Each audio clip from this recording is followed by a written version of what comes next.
नमस्कार, चर्चा में आप सभी का स्वागत है। हाल ही में चर्चा जोरों से चल रही है और वो चर्चा चुनाव सुधारों को लेकर है।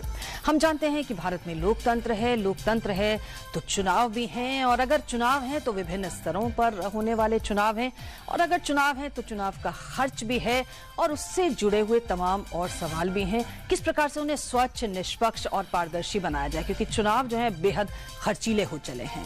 आज इन तमाम विषयों को हम उठाएंगे और जानने की कोशिश करेंगे कि किस प्रकार से चुनाव सुधारों की ओर जो हम प्रयास कर सकते हैं वो सफल हो सकते हैं, और क्या कुछ उसमें ऐसी रुकावटें हैं या कठिनाइयां हैं या पेचीदगियां हैं जो इन चुनाव सुधारों के आड़े कहीं ना कहीं आ रही हैं। तमाम विषयों को आज उठाने की कोशिश करेंगे। इसके लिए हमारे साथ हमारी जनता जनार्दन और हमारे विशिष्ट मेहमान यहाँ बैठे हुए हैं जिनसे हम बातचीत करेंगे। हमारे साथ गोपाल कृष्ण अग्रवाल जी हैं, भारतीय जनता पार्टी से आते हैं। आपका स्वागत है गोपाल जी।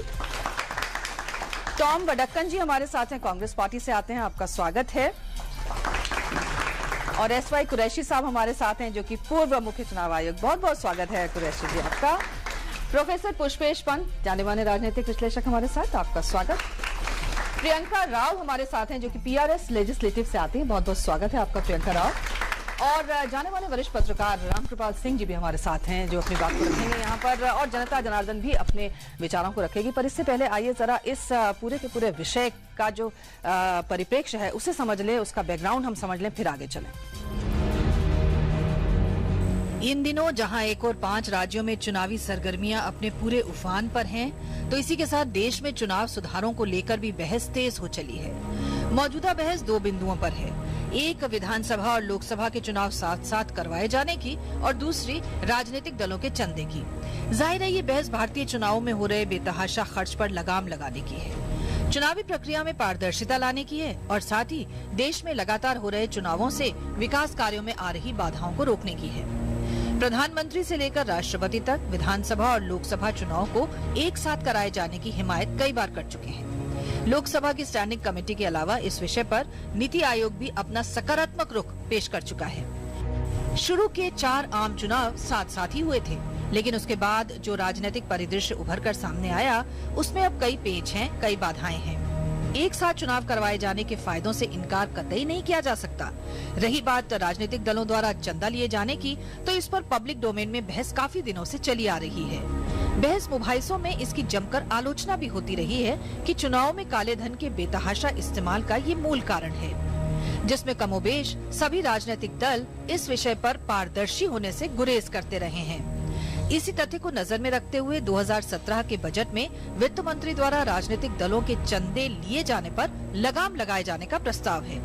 अब पॉलिटिकल पार्टियां किसी एक आदमी से सिर्फ 2000 रुपए तक ही कैश में चंदा ले सकती हैं। चंदे के रूप में बड़ी रकम चेक अथवा डिजिटल माध्यम से ली जा सकेगी।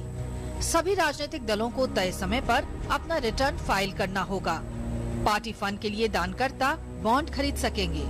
वित्त मंत्री ने कहा कि पार्टी फंडिंग में पारदर्शिता पर टैक्स में छूट दी जाएगी। वित्त मंत्री द्वारा लाया गया ये प्रस्ताव राजनीतिक दलों की फंडिंग में पारदर्शिता के उद्देश्य से ही किया गया है। इसके अलावा हाल ही में सुप्रीम कोर्ट की संविधान पीठ ने एक ऐतिहासिक फैसले में कहा कि चुनाव एक धर्मनिरपेक्ष पद्धति है और प्रत्याशी या उसके समर्थकों के धर्म, जाति, समुदाय, भाषा के नाम पर वोट मांगना गैर कानूनी है। सुप्रीम कोर्ट ने साफ कर दिया कि धर्म, जाति, भाषा, समुदाय या वर्ग के आधार पर प्रत्याशी, उसके एजेंट या प्रत्याशी की सहमति से कोई और व्यक्ति अपील करता है तो वो गैर कानूनी है और उसे चुनाव का भ्रष्ट तरीका माना जाएगा। जाहिर है ये सारे सुझाव मौजूदा दौर की चुनावी राजनीति की साफ सफाई के लिए ही हैं, लेकिन सवाल यही है कि ये कैसे लागू होंगे और कितने कारगर साबित होंगे। तो चुनाव सुधारों की धुरी में मतदाता है, और इस मतदाता को लुभाने के लिए, मनाने के लिए और अपने पक्ष में करने के लिए एड़ी चोटी का जोर लगाती हैं राजनीतिक पार्टियां, और उसमें फिर धन बल का इस्तेमाल होता है, काले धन का इस्तेमाल होता है। किस तरह से इस पर लगाम लग सकती है, इन्हीं सब विषयों पर बात कर रहे हैं आज हम। हमारे साथ गोपाल कृष्ण अग्रवाल जी हैं। गोपाल जी, मतदाता बड़ा इंपॉर्टेंट है। जाहिर है चुनाव जीतने हैं तो मतदाता को तो मनाना पड़ेगा, अपने पक्ष में लाना पड़ेगा, और उसके लिए बहुत तरह के खर्च पॉलिटिकल पार्टीज करती हैं। अभी हमने देखा कि बजट में एक सुधार सरकार की तरफ से इनिशिएटिव लाया गया। आपको क्या लगता है 2000 रुपए जो है कि कैश में आप दे सकते हैं, और वो अनोनिमस हो सकता है, कोई भी दे सकता है 2000 का चंदा, तो क्या आपको लगता है कि ये काफी है और चुनाव सुधारों की तरफ उठा हुआ एक पॉजिटिव कदम है? हाँ, मेरे ख्याल से तो ये बहुत महत्वपूर्ण इस बार वित्त मंत्री ने जो कहा, जो प्रावधान लाए वो बहुत महत्वपूर्ण है। सबसे पहली बात कि 20,000 तक का ये प्रोविजन था, उसको 2,000 तक किया। और एक दूसरी बात, इनकम टैक्स रिटर्न की भी बहुत बड़ी आवश्यकता जो थी। पहले ये था कि वॉलंटियर टाइप था, कोई बहुत ज्यादा कंपल्शन नहीं था, इलेक्शन कमीशन की तरफ से था। कई बहुत लगभग 50% पार्टीज तो इनकम टैक्स रिटर्न नहीं फाइल करती थी, अब तो कंपल्शन कर दिया इस बार। तो सबसे महत्वपूर्ण बात है कि इनकम टैक्स रिटर्न जब फाइल करेंगी पार्टीज, और वह उसी साल के 31 दिसंबर के पहले करना पड़ेगा, तो उसमें फिर सारा उन्हें डिटेल देना पड़ेगा, सारे ऑडिटेड, और उसको ऑडिट भी करवाना पड़ेगा। पर उसमें ये तो नहीं आएगा कि चंदा आपको कौन दे रहा है और कितने स्तरों पर दे रहा है। लोग ये भी कह रहे हैं कि 20,000 को वो 10 बार दे देंगे तो हो गया। देखिए, 2,000 को वो 10 बार देता है तो 20, तो कम से कम उनको कुछ तो रिकॉर्ड रखना पड़ेगा। एक रीजनेबल ये है कि इससे और भी आगे हो सकते हैं, लेकिन जो बात है, अगर चेक से पेमेंट आते हैं 2,000 से लेके 20,000 तक के, तो वो ऑडिट ट्रेल बैंकों में भी होगी। 20,000 से ऊपर तो पूरा डिटेल पूरा उनको देना पड़ता है कि आइडेंटिटी पूरी सब देनी पड़ती है।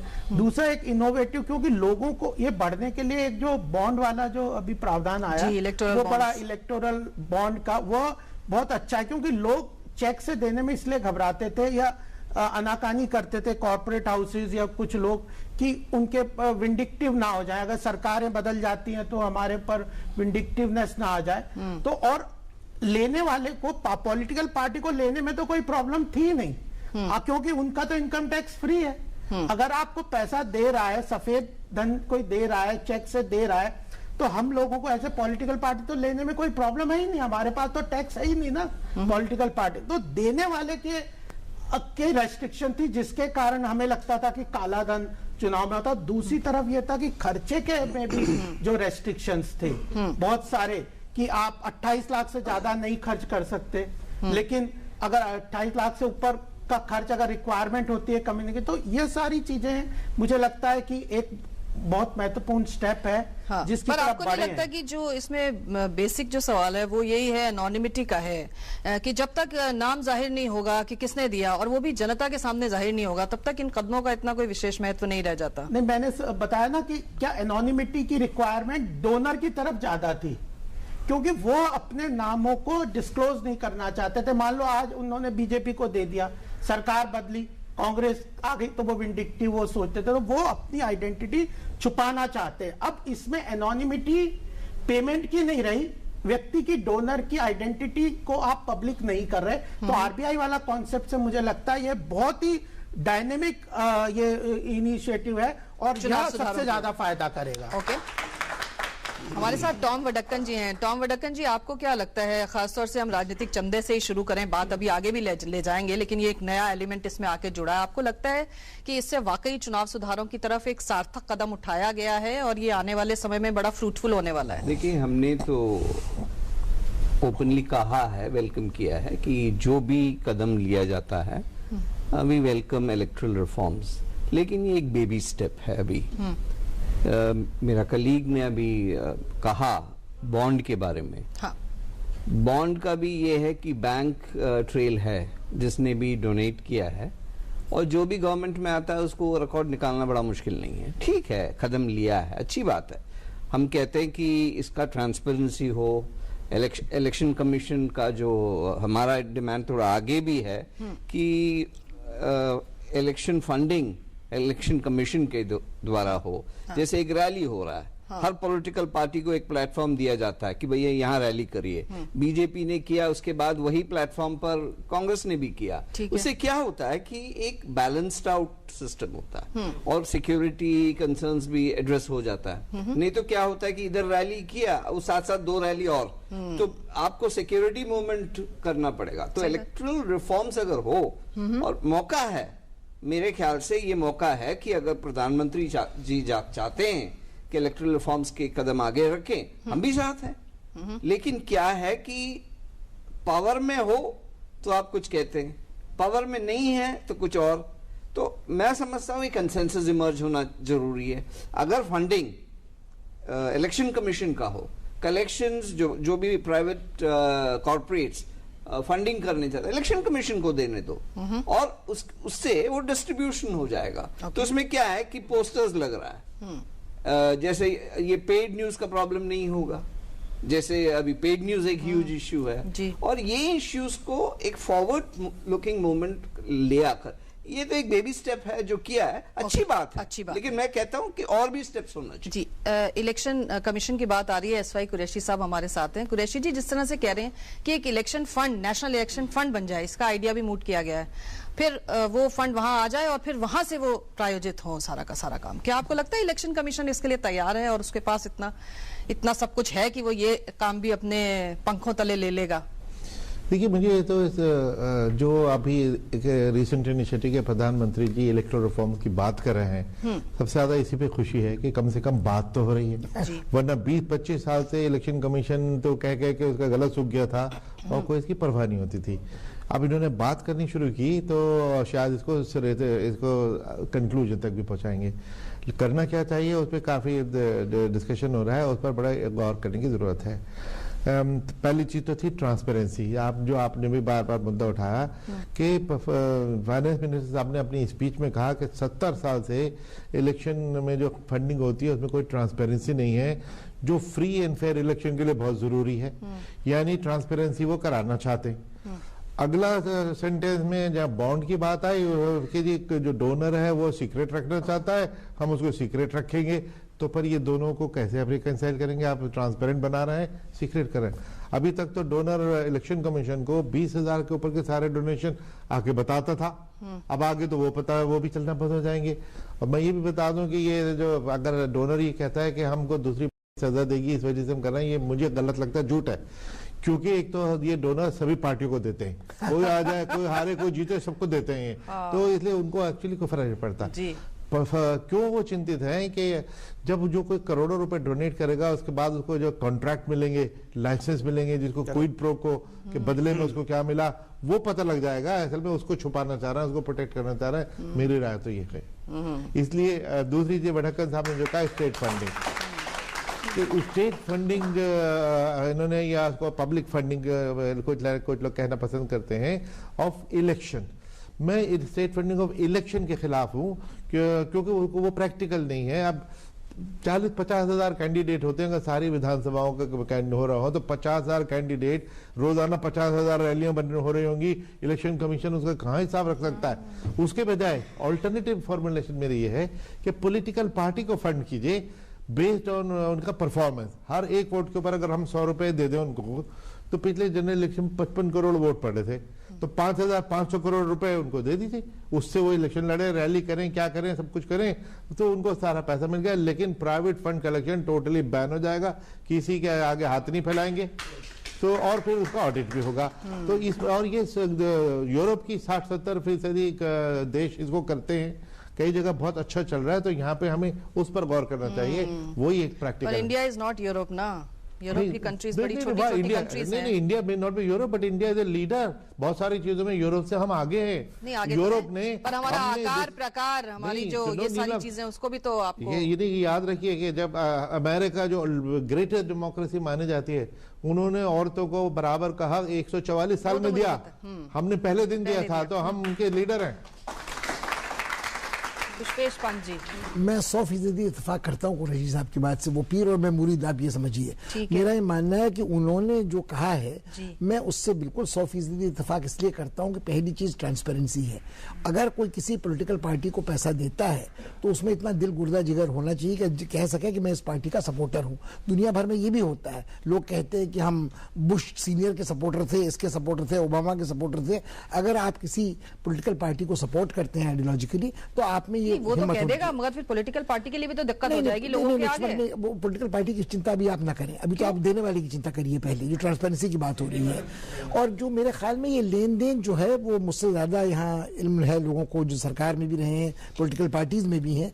ये लेन देन सिर्फ चुनाव के चंदे का नहीं होता है। जब ठेके मिलते हैं, जब कोई बड़ा काम प्रोजेक्ट होता है, तो तब भी लेन देन होता है। और उसमें कई बार आपको ये मजेदार चीज देखने को आती है कि दोनों पार्टी हारी जीती इकट्ठी एक होती है कि हमारे इलाके में बड़ा प्रोजेक्ट प्रोजेक्ट लगना चाहिए। मैं आपको एक छोटी सी मिसाल देता हूँ बहुत शॉर्ट में, इसके पहले आप मुझे टोक देंगी कि गंगोत्री के इलाके में जो इकोलॉजिकली फ्रेजाइल जोन है उत्तराखंड में, वहाँ मुख्यमंत्री और पूर्व मुख्यमंत्री दोनों इकट्ठे आए थे पर्यावरण मंत्री के पास कि उस इलाके में जीविकोपार्जन के लिए बड़े प्रोजेक्ट लगने चाहिए। अब ये तो एक शिक्षली वाली बात थी कि वहाँ क्या पॉपुलेशन डेंसिटी है, वहाँ क्या प्रोजेक्ट लग सकता था, वहाँ कितने लोगों को रोजगार मिलता, मगर दोनों के इंटरेस्ट कॉमन हो जाते हैं जब कोई बड़ा प्रोजेक्ट होता है। तो सरकार आए या जाए, सीबीआई की जांच हो या न हो, रेड पड़े या न पड़े, जो हजारों लाखों करोड़ों लोगों के मालिक होते हैं वो अपना काम निपटाना चुनाव के बाद के लेन देन से भी समझते हैं। तो इसमें कई लोग लपेटे में आ चुके हैं। मेरे ख्याल में ट्रांसपेरेंसी बेहद जरूरी है। और जो कुरैशी साहब ने जिस चीज की ओर इशारा किया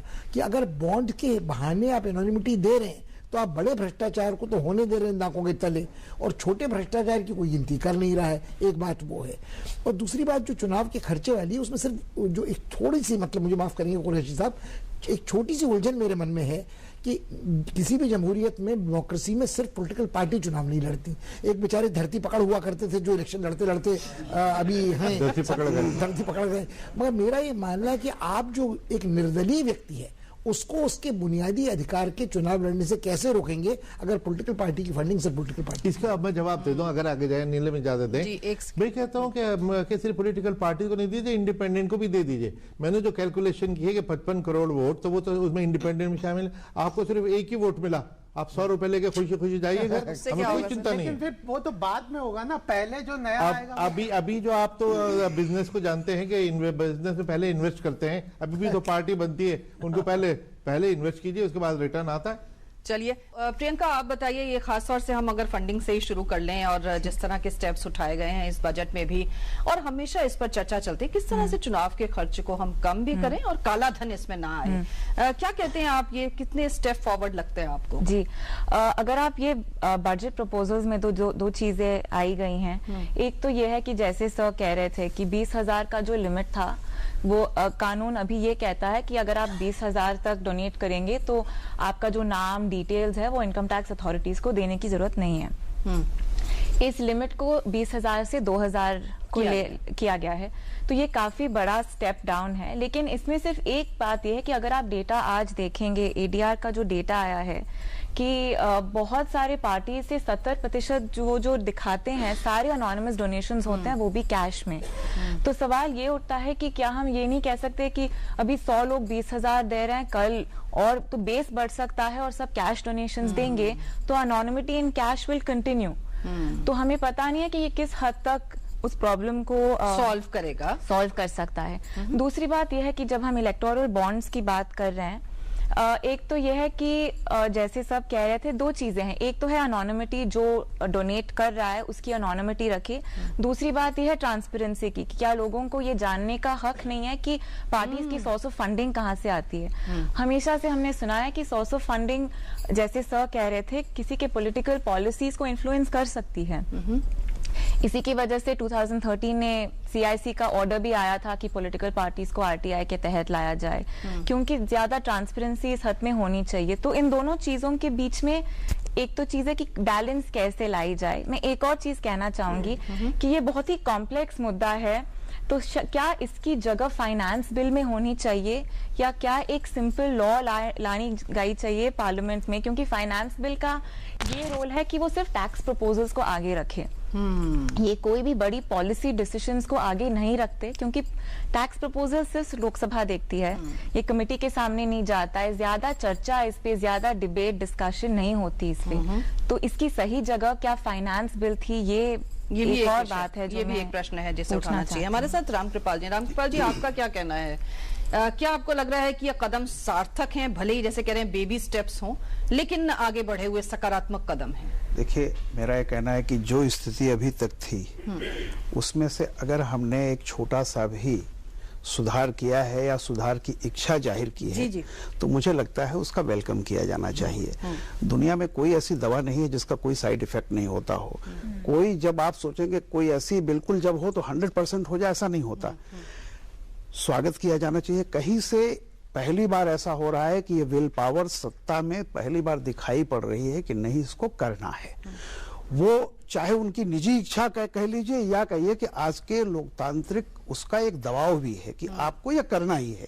ये नहीं हो सकता है कि आप प्रधानमंत्री हमारा ये कहे कि अब तो आप भीख भी दे सकते हैं, वो भी रखता है वैलेट, खुद मोदी जी ने कहा है, और पॉलिटिशियंस के लिए आप छूट दे दें कि कुछ भी नहीं हो सकता। तो कहीं ना कहीं ये सारी पॉलिटिकल पार्टीज पर एक दबाव तो है कि अब आपको जनता के सामने ज्यादा ट्रांसपेरेंट होना पड़ेगा। लेकिन देखिए, एब्स्ट्रैक्ट बातें करना और उसको क्वांटिफाई करके बात करना, मैं कुरैशी साहब से एकदम जो उन्होंने कहा सब सहमत हूं।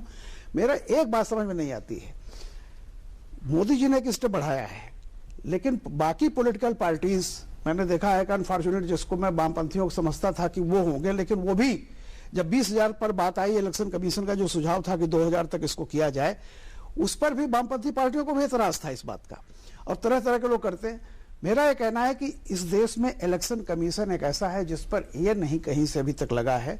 छोटी मोटी देखिए, जो भी विपक्ष में होता है वो कहता है कि ये सत्ता पक्ष के दबाव में फलाना है, बट मोटे तौर पर मैं समझता हूं कि एक ऐसी संस्था है जो सिर्फ डेडिकेटेड ढंग से सिर्फ डेमोक्रेसी की रक्षा के लिए, स्वतंत्र चुनाव के लिए ही है।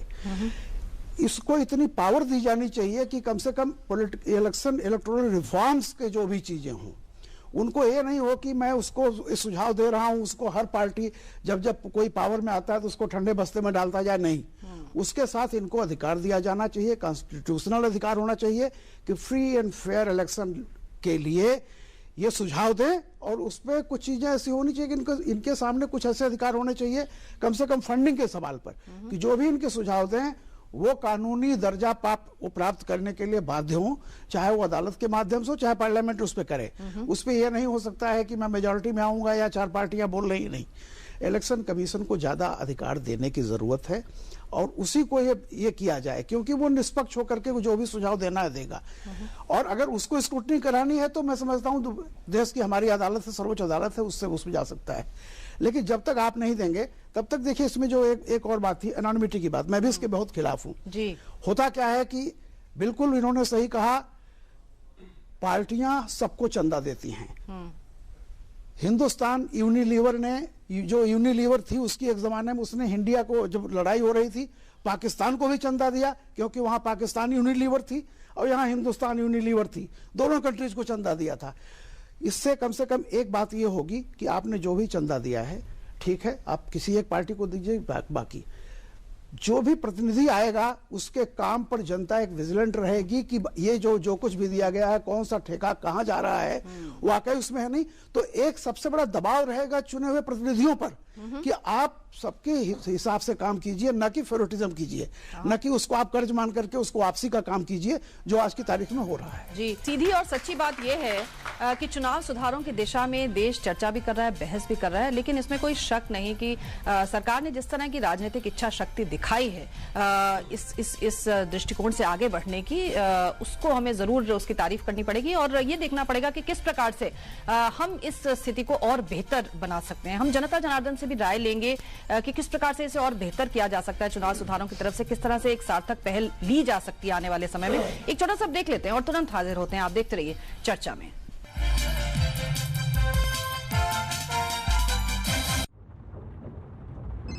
हेलो पापा, कब से फोन कर रहा हूँ, फोन ही नहीं लग रहा है। अच्छा, घर पहुंची कि नहीं? रास्ते में हूँ, आज ऑफिस में लेट हो गया था। ऐसा क्या काम आ गया आज? बेटा 12 बज रहे हैं। लास्ट मिनट ऑफिस में काम आ गया था, फोन नहीं कर पाई। अच्छा, घर कैसे जा रही हो? मैंने टैक्सी ले ली है। ऑफिस से कोई है तुम्हारे साथ? नहीं, मैं अकेले हूँ। अकेली? टैक्सी में इतनी रात में? अरे पापा, आप सुनो तो मेरी बात। पापा सुनो, टैक्सी का नंबर नोट करो। 1 सेकंड होल्ड करो। नहीं, मुझे बताओ टैक्सी का नंबर। चलो। हाँ, आप चिंता मत कीजिए, मैं आपकी बेटी को ठीक से घर पहुंचा दूंगी। जितनी ज्यादा औरतें होंगी, ये दुनिया उनके लिए उतनी ही बेहतर होगी। चलिए इस दुनिया में बेटियों की जगह पहचानें।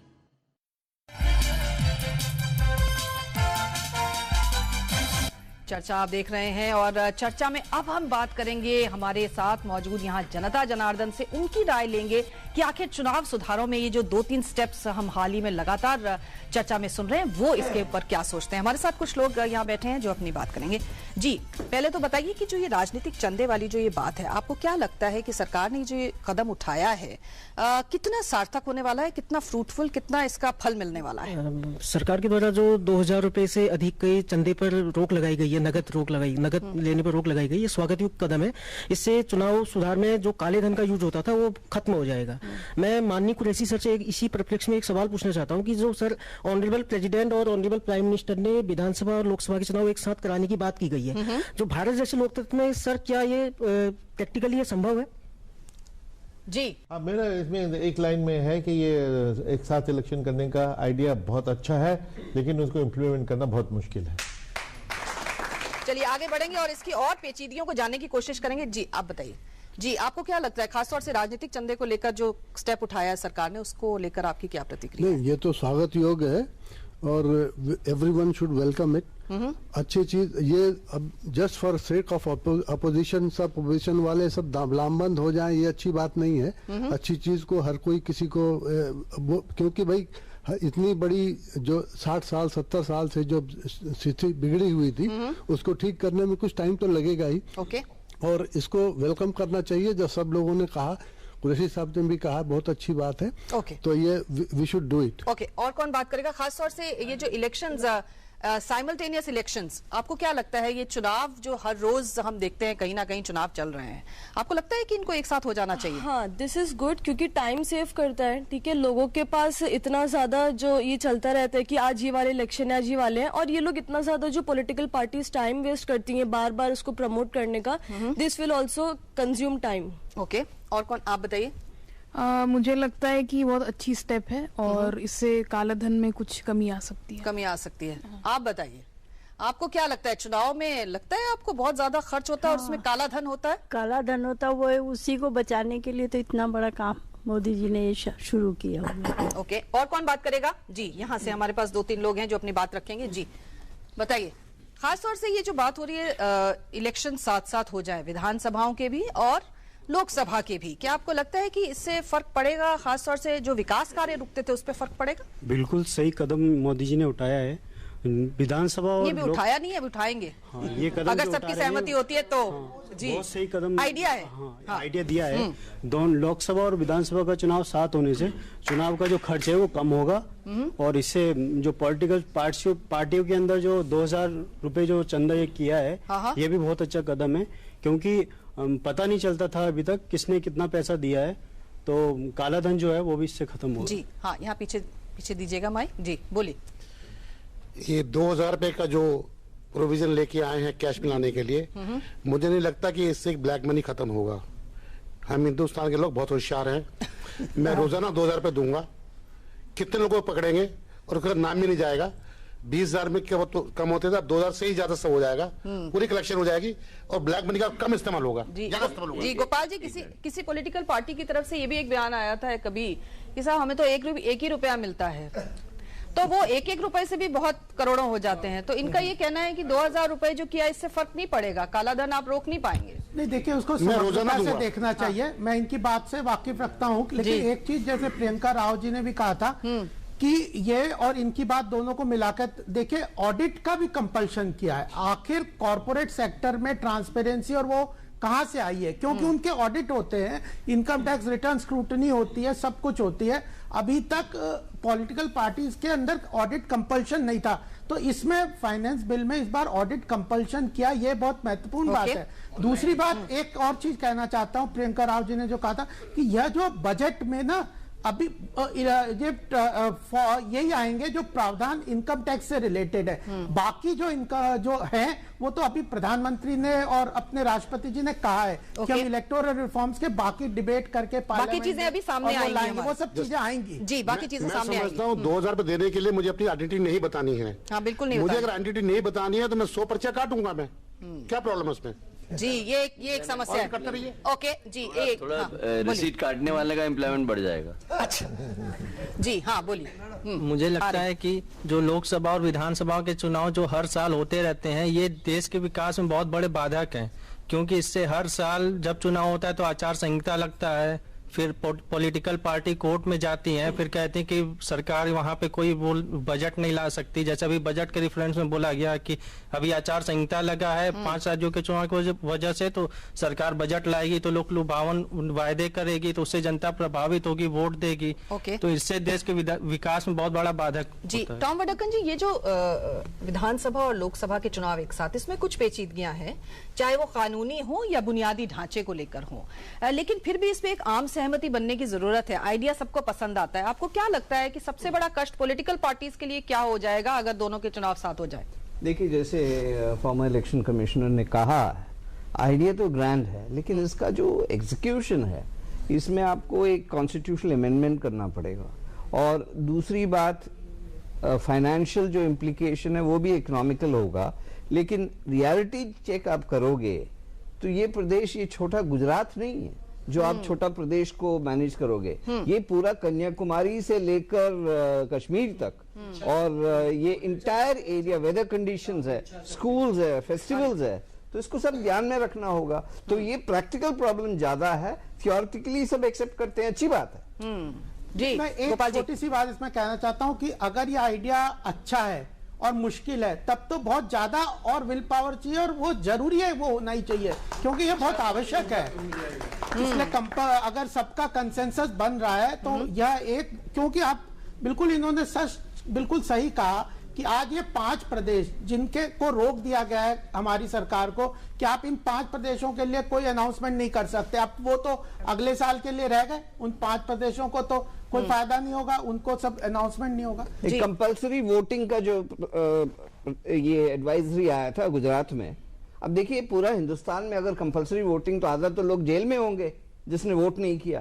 तो कुछ रियलिटी चेक है हिंदुस्तान में। पुष्पेश जी, रियलिटी चेक है, ये कई बार हमें आगे बढ़ने से रोकता है। आपको क्या लगता है कि क्यों ये आइडिया, जो कि जिसको सब ग्रैंड आइडिया कहते हैं, वो वर्केबल नहीं लगता किसी को? मुझे एक बात समझ में नहीं आ रही, अब पता नहीं मेरी उम्र का तकाजा है कि कुछ गड़बड़ाने लगी है याददाश्त, कि इस देश में पहले चुनाव साथ ही हुए थे, ठीक बात है, विधानसभा के और लोकसभा के, तब भी इससे ज्यादा जटिलता थी, टेक्नोलॉजी का अभाव था। और खुद आपकी जो नायाब किताब है उसमें कुरैशी साहब ने बतलाया कि कितना मुश्किल था इस काम को कर दिखाना। एक इलेक्शन ऑफिसर होता था, एक बूथ थी, खच्चर और नाव पे चढ़ के तब हम कर सकते थे। और आज जब इतने साधन हमारे पास है, तब हम इसको समझे कि ना हो सकता है, ये बात मेरे समझ में नहीं आती। हाँ, जो बात कोई पॉलिटिकल पार्टी वाला नहीं मानेगा वो ये है कि यदि आप केंद्र में सत्तारूढ़ हैं तो आपको लगता है कि आपके स्टार करिश्माई प्रचारक अलग अलग चुनावों को जाकर चुनाव जीतने में मददगार हो सकते हैं। अगर इसी वक्त सारे देश में चुनाव हो रहा होगा तो क्या वही स्टार प्रचारक, वो कांग्रेस के हों, भाजपा के हों, किसी और पार्टी के हों, एक साथ कई जगह अवतरित हो पाएंगे? तो एक मुझे लगता है कि ये बड़ी समस्या है। मगर मुझे जो सारी समस्या के बावजूद बात अच्छी लगती है इसमें, कुरैशी साहब मेरे ख्याल में सबसे बेहतरीन आदमी है इस बात का नुस्खा भी सुझाने के लिए कि अगर इतना मुश्किल काम है तो उसकी शुरुआत उस मुश्किल को हल करने की कहां से होनी चाहिए। क्योंकि मुझे लगता है कि सबसे बड़ी बात इसमें यह होगी कि जब दोनों चुनाव एक साथ होंगे, तब भी कई बार ऐसा होगा निर्वाचित सरकार गिर जाएगी, वो अपना विश्वास मत गंवा देगी। मगर ऐसा तो बड़ा मुश्किल है कि सारी विधानसभाओं का, एक बार 67-68 में जब हुआ था रामकृपाल भाई, आपको याद होगा, पहली बार जब गैर कांग्रेसवाद का उफान इस देश में आया था, तो जब संयुक्त सरकारें बनी थी उत्तर प्रदेश में और मध्य प्रदेश में और बिहार में, कर्पूरी ठाकुर जी और गोविंद नारायण सिंह साहब आदि, तो कुछ जगह होगा, फिर उसके बाद वो जगह स्थिर हो जाएगी। जनतंत्र में विश्वास मत भी नहीं होगा, अल्पमत में भी सरकार आएगी, और मुझे लगता है होना चाहिए। जी, हमारे साथ में कुछ और लोग हैं जो अपनी बात कहना चाहते हैं। हाँ, बोलिए। मेरा क्वेश्चन कुरैशी सर से है कि जिसको जितना चंदा देना है वो एक बार में दे दे और इलेक्शन कमीशन की निगरानी में दे दे, ऐसा नहीं हो सकता? देखिए, मैं 2 बातों का जवाब दूंगा। पहले ये इन्हीं की बात कहता हूँ कि जिस चीज पे डिबेट हो रही है उसका पर्पस तो बहुत अच्छा है, लेकिन मैं उसको किसी और रूट से अगर उसको आपको अचीव करने की बात बताऊं, आपने कमेंट में नेशनल इलेक्शन फंड की बात की थी। एक्चुअली वही सबसे अच्छा सुधार है कि नेशनल इलेक्शन फंड बना देता है, और फिर उसमें किसी को चंदा देने में संकोच नहीं होगा, किसी को किसी किस्म का डर नहीं होगा, उसमें तो शान से दीजिए, और उस फंड में से पॉलिटिकल पार्टीज को और इंडिपेंडेंस को भी उनके परफॉर्मेंस के बेसिस पे दे दीजिए, तो ये सारी ट्रांसपेरेंसी का इशू बिल्कुल खत्म हो जाएगा। दूसरी जो मैंने पहले एक सेंटेंस में इनका पांडे साहब का जवाब दे दिया था कि इकट्ठे इलेक्शन बड़े डिजायरेबल हैं, बड़ी अच्छी चीज है, लेकिन मुश्किल बहुत होंगे। थोड़ा सा मैं उसका विस्तार कर दूं। प्रधानमंत्री जी ने दो अच्छी बातें कही थी कि एक तो उसमें खर्चा बहुत होता है, खर्चा बचेगा, बहुत ठीक बात कही। काम नॉर्मल काम ठप हो जाता है, ये भी उन्हें ठीक बात की। मैं दो बातें और कहना चाहूंगा जो सपोर्ट करेंगी इसी आइडिया को, कि एक तो सब देखते हैं कि इलेक्शन में जो खर्चा होता है, काला धन, उसी की वजह से देश में सारा करप्शन बढ़ती है।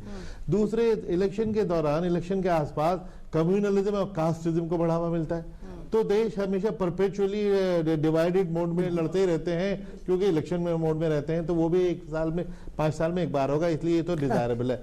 लेकिन ये कि करेंगे, कॉन्स्टिट्यूशनल अमेंडमेंट करना कोई बड़ी बात नहीं है, मेजोरिटी पास है और आधी स्टेट साथ है, वो कर सकते हैं। लेकिन करना चाहते क्या है, करेंगे कैसे, उस पर क्लैरिटी होनी चाहिए। मुझे लगता है वो नहीं है।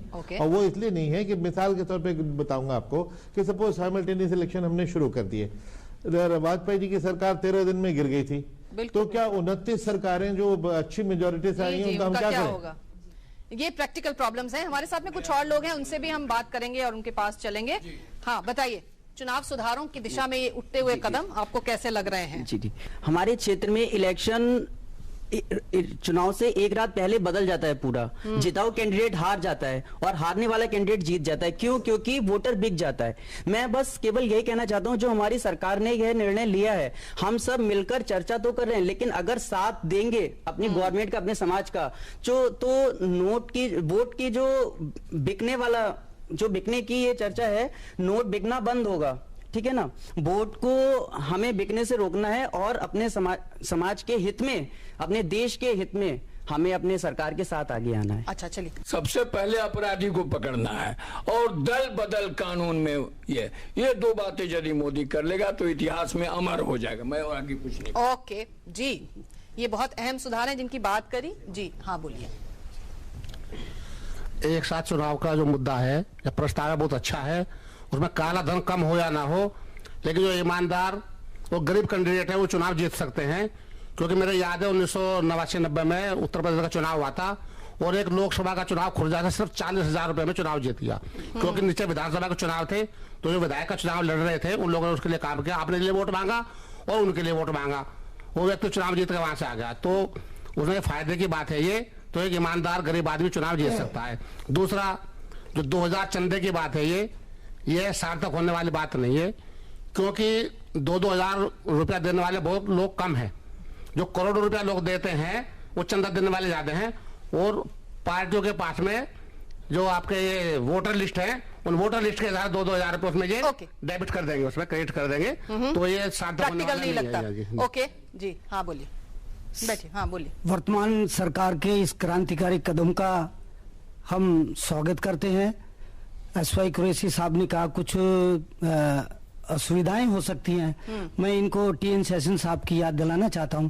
टीएन सेशन साहब पहले प्रथम चुनाव आयोग के बड़े अधिकारी थे, जिनकी वजह से चुनाव आयोग लाइमलाइट में आया।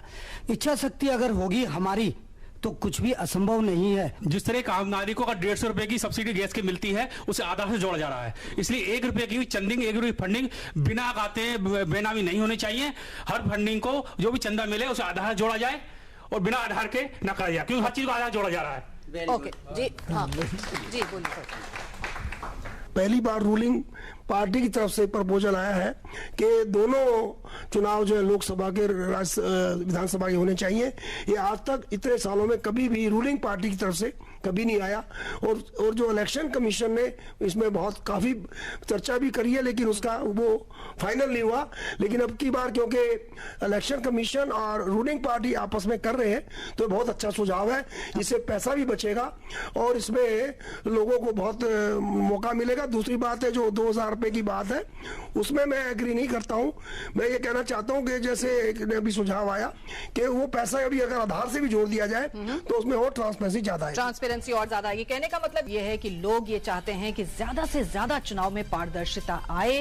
वो किस प्रकार से आएगी और उसके लिए क्या कुछ हमको करना पड़ेगा, ये जरूर देखने वाली बात होगी। कुछ आइडियाज भी आए, कुछ सुझाव भी आए, लेकिन ये कितने प्रैक्टिकल हैं ये हमें जरूर देखना पड़ेगा। फाइनल कमेंट्स लेंगे यहाँ मौजूद हमारे विशिष्ट मेहमानों से छोटे से ब्रेक के बाद। आप देखते रहिए चर्चा में।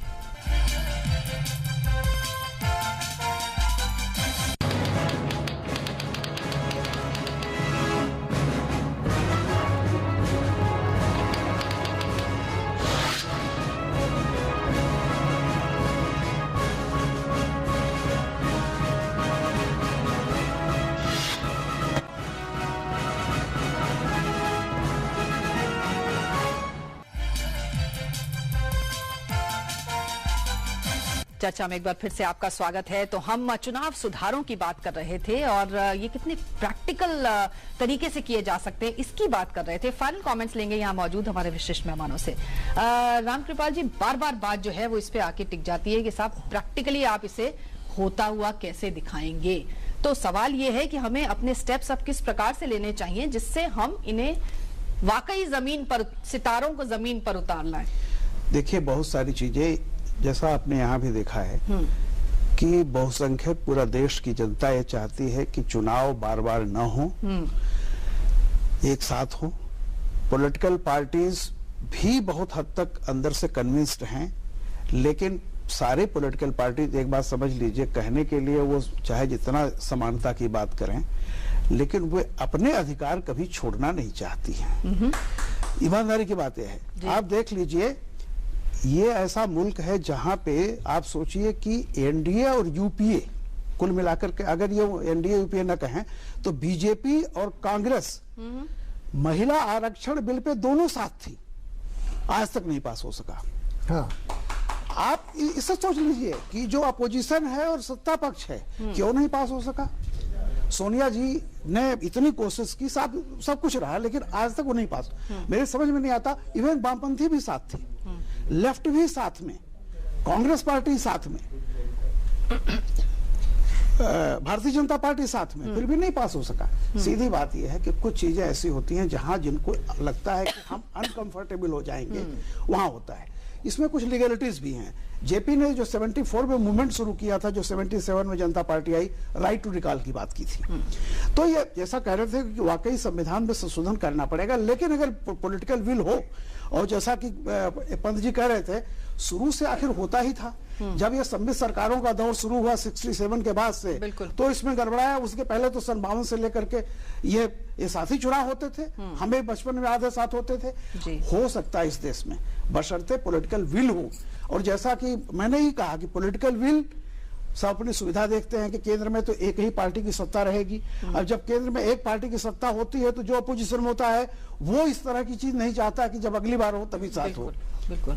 प्रियंका, आप किस तरह के सुझाव देने जाएंगे, क्या सोल्यूशन सुझाना चाहेंगी इन सब बड़ी बड़ी तमाम चीजों के? और जब तक ये ना हो तब तक हम छोटी छोटी चीजें और क्या कर सकते हैं, वो भी तो इम्पोर्टेंट है। जी, इमीडिएटली हम दो चीजों के बाद जो कर रहे थे, मैं सिर्फ फिर से कहना चाहूंगी कि जो भी इलेक्टोरल रिफॉर्म्स आए वो वेलकम है, आनी चाहिए, लेकिन इसका प्रोसेस करेक्ट होना चाहिए, क्योंकि हम पार्लियामेंट प्रोसेसेस को ट्रैक करते हैं। बात सिर्फ ये है कि दोनों हाउसेज में इन चीजों पे चर्चा होनी चाहिए, ये स्थायी कमेटी को जानी चाहिए, ताकि तब एमपीज एक्सपर्ट, आप जैसे एक्सपर्ट से बात कर सकते हैं, बहुत सारे लोगों के सुझाव ले सकते हैं, उसके बाद एक अच्छा बिल पारित हो सकता है।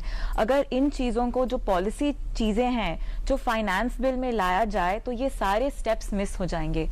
तो ये अच्छा है या बुरा है, ये एमपीज डिसाइड करे, क्योंकि ये उनका हक है, ये उनका जॉब है, लेकिन ये करेक्ट प्रोसेस से इस पे चर्चा हो, इस पे डिबेट हो, फिर ये पार्लियामेंट में पास हो। जी, पुष्पेश जी, खासतौर से भी कुरैशी साहब ने कहा कि साहब कैसे आप चुनाव एक साथ कराएंगे जब सरकारें गिर जाती हैं, उस स्थिति में क्या करेंगे? वाकई ये एक बहुत बड़ा प्रश्न है। आपको क्या लगता है, ऐसे बहुत सारे प्रश्न हैं इतने बड़े प्रश्न का अगर वो उत्तर नहीं दे रहे तो ये प्रश्न आप मुझसे न पूछिए। नहीं, तो मगर जो मैं आपसे, मेरा कहने का मतलब ये है कि फिर तो आप जब रुकावट आ गई इतनी बड़ी, तो फिर आप आगे कैसे बढ़ेंगे? आप मुझसे वही सवाल पूछिए जो आपने प्रिया से पूछा था। अच्छा, मेरा ये कहना है कि छोटी छोटी चीजें हम क्या कर सकते हैं। हम ये क्यों मानकर चलें कि चुनाव सुधार सिर्फ चुनाव आयोग करवाएगा, बड़ी राजनीतिक पार्टियां करवाएंगी? क्या हमारी कोई जिम्मेदारी नहीं बनती? जो चुनाव का काले धन का बड़े पैमाने पर खर्च होता है, वो शराब आखिर कौन पीता है? एक आध घूंट तो मेरे हलक के नीचे भी जाती होगी ना गलत तर करने को। जो गाड़ियां घूमती हैं उसमें मुफ्त की सवारी थोड़ी तो मैं भी करता हूं ना।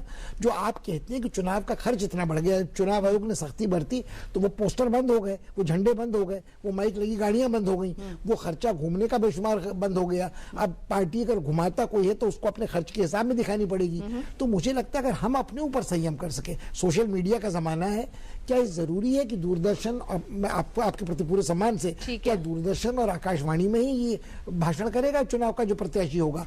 अगर इतना खुला मुफ्त का सोशल मीडिया है जो हमारे नहीं अमेरिका तक के चुनाव को प्रभावित करता है, तो हम लोग क्यों नहीं किसी भ्रष्ट चुनाव वाले को, प्रत्याशी को जो बेशुमार पैसा खर्च कर रहा है या बाहुबली है, उसको मत न दें, इसके पक्ष में मत बनाए खुद स्वयं। जी कुरैशी जी, जैसे कि कह रहे हैं कुछ सवालों के जवाब जो है वो बहुत आसान नहीं है, मुश्किल हैं, लेकिन फिर भी कुछ छोटे छोटे कदम उठाए जा सकते हैं। हम देखते हैं कि अभी जब चुनाव होते हैं तो चुनाव प्रचार का जो समय होता है उससे पहले ही साल भर पहले ही सब कैंपेन शुरू हो जाता है सोशल मीडिया पे, उसमें तमाम तरह का पैसा जो है बहाया जाता है, तमाम रैलियां भी उससे पहले ही हो जाती हैं। क्या आपको लगता है कि ऐसी चीजों पर कभी चुनाव आयोग कुछ रोक लगा सकता है या ये ऐसे ही अनवरत चलेंगे? नहीं, ये मैं ये बताना चाहूंगा कि ये एक इंटरेस्टिंग बात है कि जब मॉडल कोड लागू होता है, जब चुनाव आयोग मैदान में जब कूदता है, उससे पहले कोई पावर नहीं है। हमने इस पे सख्ती की, हमने एक एक्सपेंडिचर मॉनिटरिंग डिवीजन बनाई और पकड़ धकड़ की, 1100-1200 करोड़ पकड़ चुके। तो मैंने जिस किताब का जिक्र प्रोफेसर साहब ने किया था उसमें मैंने 40 तरीके लिखे थे जो हमने जब तक पकड़ रखे थे कि इसी तरीके से बेईमानियां होती हैं। अब उन्होंने वो 40 तो देखी रखे थे, अब उन्होंने और जोड़ लिया। अब वो पैसा पहले से पहुंचा देते हैं, इन्हें मालूम है ये इलेक्शन कमीशन आने वाला है, तो उसके बाद तो हम पैसा मूव नहीं कर पाएंगे, तो 6 महीने पहले, साल भर से प्रचार शुरू हो जाता है। इस पे तो कोई कंट्रोल ही नहीं हमारा। और एक चीज मैं कहना चाहूंगा कि एक तो किसी नौजवान ने बड़ी अच्छी बात कही कि जो रिश्वत दी जाती है वोटर को, हमें वोटर एजुकेशन के जरिए वोटर को बताना चाहिए कि अगर आपने 500 रुपए लेके 1000 रुपए लेके वोट दे दिया, ये घाटे का सौदा है कि 1000 रुपए लेके वो आपसे जीत के तो आ गया, फिर आपके काम 20-20 हजार रुपए लेके वो कराएगा, क्योंकि फिर आपसे वो नहीं है। बिल्कुल। टॉम वडक्कन जी, फाइनल कमेंट्स में क्या सुझाव देंगे आप? देखिए, काफी इश्यूज डिस्कस किया गया है। एक मैं रिएटरेट करने चाहता हूँ the role of media. Paid news एक रियलिटी चेक है। कुछ दुकानें खुल जाते हैं जहां आपका मैनिफेस्टो को प्रेजेंट करता है, जैसे कोई स्टोरी है, एडिटोरियल अक्रॉस द पार्टी, वो बीजेपी हो, कांग्रेस हो, लेफ्ट हो, राइट हो, और टेलीविजन मीडिया, टेलीविजन में सर्वेज प्रेजेंट किया जाता है। कौन नहीं जानता कि ये सर्वेज फंडेड है, और फिर वो कोशिश ये किया जाता है कि एक पार्टी जीत रहा है, एक पार्टी हार रहा है। तो ये इश्यूज जो है, पब्लिक को ये बहकाया जाता है कि भाई ये जीत रहा है या वो हार रहा है, कहीं गलत भी होता है। तो मेरे ख्याल से जब ये इलेक्शन कोड ऑफ कंडक्ट आने के बाद, रिजल्ट्स के बाद आप कुछ भी कहिए कि हमने ये कहा वो कहा, complete ban of surveys, paid news, उससे ये होगा एक लेवल प्लेइंग फील्ड होगा सभी के लिए। गोपाल जी, फाइनल कमेंट्स में क्या सुझाव रखना चाहेंगे आप? देखिए, सबसे महत्वपूर्ण बात मुझे लगती है कि जब कोई विचार है जिसका समय आ गया है, वो तब इंप्लीमेंट होता है। मुझे लगता है अब यह विचार है, इलेक्टोरल रिफॉर्म्स का समय आ गया है, उसके लिए एक इकोसिस्टम, एक पूरा कंसेप्चुअली उसकी एग्रीमेंट सबकी आ गई है। दूसरा, डेमोक्रेसी में सबसे महत्वपूर्ण चीज क्या है? Public opinion. तो समय भी आ गया है, पब्लिक ओपिनियन भी अब इस बात के लिए बहुत स्ट्रांगली आ गई है कि चुनाव में सुधार होने चाहिए, वो भी है। और तीसरी महत्वपूर्ण उसके साथ है कि विल पावर, जो लीडरशिप पे विल पावर होनी चाहिए रिफॉर्म्स करने के लिए। हमें जो स्ट्रांग स्टेप्स मोदी जी में वो विल पावर देके, चाहे नोटबंदी को लेके देख लीजिए, चाहे भ्रष्टाचार के खिलाफ लड़ाई को देख लीजिए, किसी भी बात में, तो वह इलेक्टोरल रिफॉर्म्स में भी, बिल्कुल इलेक्टोरल रिफॉर्म्स के लिए भी वह जो विल पावर है वो प्रधानमंत्री जी ने दिखाई है, राष्ट्रपति जी ने उसका समर्थन किया है, पॉलिटिकल पार्टीज उस बात के लिए एग्रीड है, पब्लिक ओपिनियन है, तो अब यह बात जल्दी हो जाएगी, ऐसी मेरी उम्मीद है। जी, और हमें भी ऐसी उम्मीद रखनी चाहिए कि चुनाव सुधारों का वक्त आ चुका है, लेकिन जब तक बड़े बड़े चुनाव सुधार नहीं होते, छोटे छोटे सुधारों की तरफ कदम लगातार आगे बढ़ते रहने चाहिए और उसमें मतदाता बहुत अहम रोल निभाता है, क्योंकि वही है चुनावों की धुरी। अगले हफ्ते एक नए विषय के साथ आपसे मुलाकात करेंगे, तब तक लिए इजाजत दीजिए, धन्यवाद।